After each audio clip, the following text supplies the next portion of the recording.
और मैं आज आपको लेके चलता हूं महादेव जी के पास। महादेव जी को पार्वती जी कहती है कि यार आप बैठे रहते हो, खाली तपस्या करते हो, कुछ काम नहीं करते हो। देखो डॉक्टर कितना करता है, कि बिजनेसमैन कितना करता है। तो बोले मैं क्या करूं? बोले कुछ नहीं करो तो खेती तो कर लो। महादेव जी ने बोला चलाओ, ये काम मेरे को ठीक लगा, मैं खेती का काम कर लेता हूं। महादेव जी ने बोला यार मैं खेती तो कर लूं, पर मेरे पास बैल एक ही है, नंदी। बोले आपके मित्र है भगवान कृष्ण, उनके पास तो गैया ही गैया है, बैल ही बैल है, जमीन ही जमीन है। पर सावधान, कृष्ण कन्हैया बड़ा चतुर है, बड़ा चालाक है। बोला कोई बात नहीं। और भोले भंडारी पहुंचते हैं कन्हैया के पास। बोले कन्हैया हमको खेती करनी है।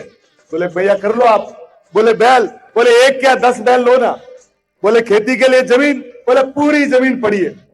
पर जाने से पहले पार्वती जी ने उनको बोला कि वो कन्हैया बड़ा चतुर है, तो आप उनको बोलना कि फसल जो भी आएगी, ऊपर ऊपर की फसल तो होगी हमारी और नीचे की फसल कन्हैया तुम्हारी। महादेव तो बोले यार किसकी करूं?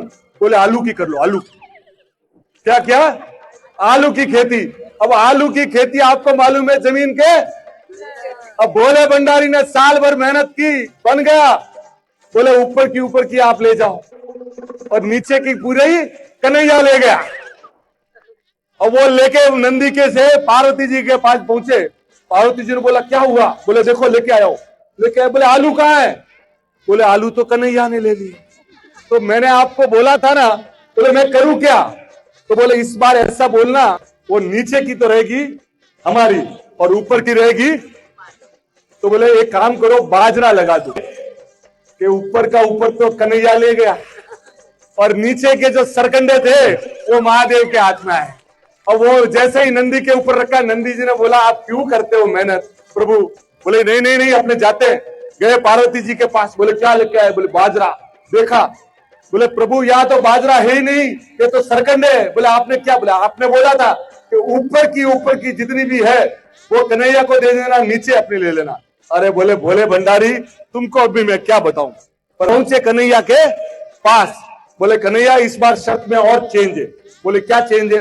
बोले ऊपर का जो है वो भी मेरा और नीचे का है वो भी। बोले प्रभु सब आपका रखो ना। बोले नहीं नहीं, तो एक काम कीजिए इस बार मक्के का कर लीजिए। क्या बोला? मक्के का। अब आपको मालूम है मक्का बीच में आता है, ऊपर भी घास फूस और नीचे भी। पूरा साल मेहनत किया भोले भंडारी ने, और वही हुआ कि माल माल कन्हैया ले गया और घास फूस आया भोले भंडारी के। वो जब पहुंचे ना तो पार्वती माँ ने कहा कि पतिदेव आपके काम का ये सब रोग है, आप तो जैसे हो वैसे ही ठीक हो। मेरे पतिदेव कैसे मुझे आज मालूम पड़ गया। इतने में पहुंचते हैं कन्हैया। कन्हैया ने बोला कि ये माँ ये देख, ये तो आपका आलू, ये आपका बाजरा, ये आपका मक्का। बोले तीनों। बोले ये भोले भंडारी है, ये संसार में सिर्फ देते हैं देते हैं देते हैं और कुछ भी। तो ईश्वर क्या भोले भंडारी ऐसे है कि सिर्फ देना जानते हैं। इसलिए गोवर्धन के दिन आज आप याद कीजिए, उनको प्रण कीजिए कि आपको पूरी जीवन की खुशियां दे। Thank you sir, thank you.